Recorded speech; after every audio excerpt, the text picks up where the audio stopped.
You know, Teshuvah means to go back. The saddest thing in the world is most people have nothing to go back to.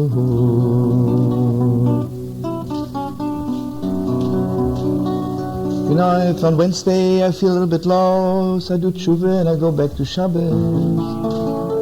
But if nothing is left of Shabbos, I have nothing to go back to.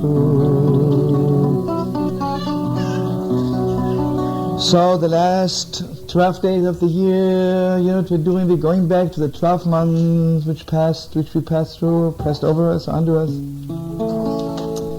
And you know what we're picking out? We're picking out from every month that which remained with us, the holiness which remained with us. Remember, we're learning from Reb Nachman something so deep. You know, the world is always learning.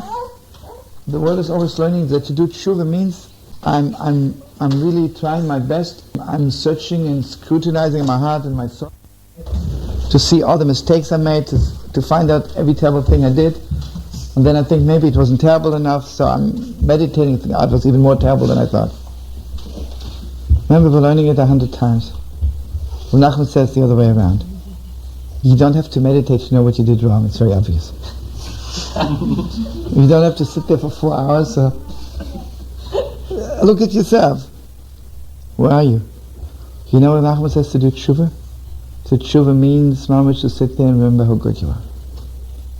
Because our problem is, we are not doing better because I think so low of myself. So I thought, listen, I'm so bad anyway. Listen to me, you know, the Talmud says if you smell from onions, who cares? You know, I can take another onion. You know? If I would know I'm mamash, I have the fragrance of paradise, I'm not going to make myself dirty, right? So you remember the first Torah from Nachman is, which is the Torah from the Holy Baal Shem. Azamu l'kai ba'odi, if some of you remember. The first thing is, the person has to sit there and find all the holiness inside.